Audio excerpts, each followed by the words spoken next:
तो हेलो एवं नमस्कार दोस्तों, कैसे हो आप सभी। आज मेरे पास ग्रुप में एक मैसेज आया जिसमें कोर्ट का एक फैसला था। जब मैंने वो फैसला देखा तो मुझे विश्वास नहीं हुआ और मैंने जाके सीधा एमपी हाई कोर्ट की जो वेबसाइट है वहां पर जाके कोर्ट का केस का स्टेटस देखा कि उसका फाइनल वर्डिक्ट क्या आया, उसका फाइनल फैसला क्या आया है। तो जब मैंने जाके केस नंबर 13/195/2023 का जो पिटीशन है, रिट पिटीशन जिसे बोला जाता है, उस पिटीशन का मैंने आखिरी फैसला देखा। तो आखिरी फैसले में जब मैंने देखा कि भाई जो बात ग्रुप में आई थी वो बात सही है, तो मतलब मैं बताऊँ आपको, इतनी खुशी हुई मुझे। और ये खुशी सिर्फ मेरे लिए नहीं है, मध्य प्रदेश के जितने भी कर्मचारी जिनका वेतन जो है वेतन जिनको 70 80 90% के हिसाब से मिल रहा था, उस वेतन का जो है कोर्ट ने फैसला दिया है कि अब पूरा 100% वेतन, 100% वेतन सभी को मिलेगा। और साथ में जो है इसमें कोई भी कटौती आगे से नहीं की जाएगी। और जिनका भी कटौती हुई थी 70 80 90% के हिसाब से, या फिर जिनकी तनख्वाह से वसूली, जिनके वेतन से वसूली हुई थी, उनको भी एरियर दिया जाएगा। यानी कि आपका जितना वेतन पूरे 3 सालों के दौरान कटा है 70 80 90% को लेकर, या फिर आपके वेतन में से जो वसूली की गई है, वो वेतन आपको रिटर्न पूरा मिल जाएगा। ठीक है।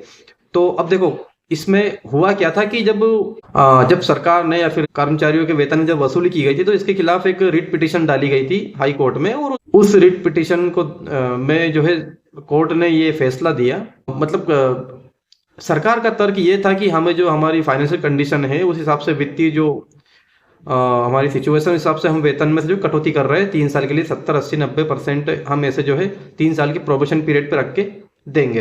लेकिन कोर्ट का इसमें कहना ये है कि भाई पहली चीज तो मतलब ये है कि अगर आप पूरा काम करा रहे हो तो फिर पूरा वेतन मिलना चाहिए। ठीक है, जैसे कि अगर 70% आप वेतन दे रहे हो पूरे बेसिक पे का, तो आपको 70% ही काम कराना चाहिए।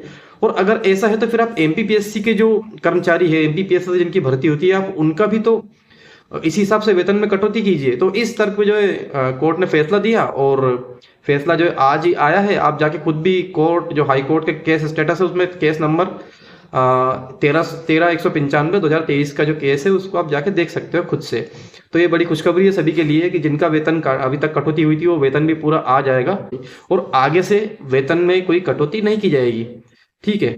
अब बात ये आती है सरकार आगे क्या कर सकती है। अब सरकार आगे जो है इसके खिलाफ एक पिटीशन डाल सकती है जाके सुप्रीम कोर्ट में।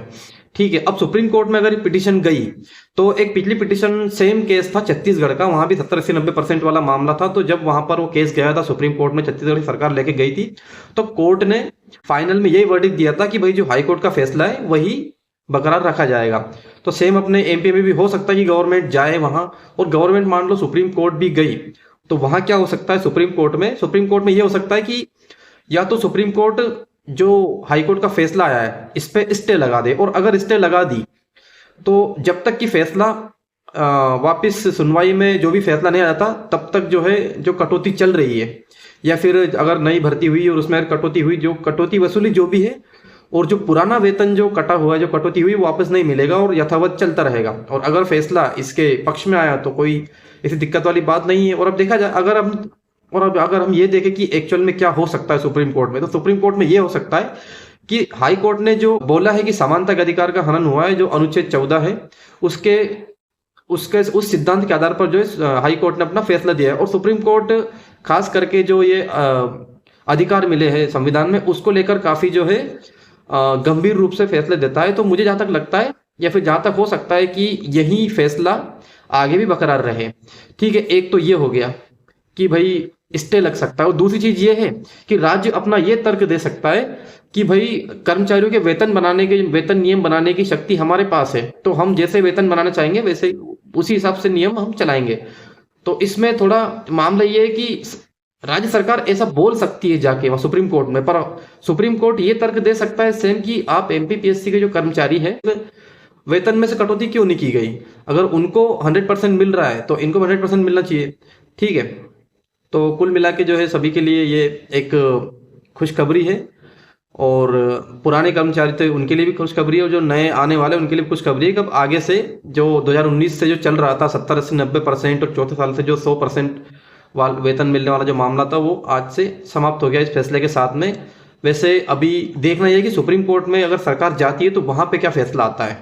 तब तक के लिए मिलते हैं अगले वीडियो में। धन्यवाद। और आप लोगों ने जो बोला है कि मेडिकल कैसे होता है फॉरेस्ट गार्ड का, उसके लिए मैं भी एक नया वीडियो बना दूंगा। वैसे ये वीडियो जब मैं बना रहा हूँ लगभग 9 बजे हुए रात के, और अभी अपलोड भी करना है इसे।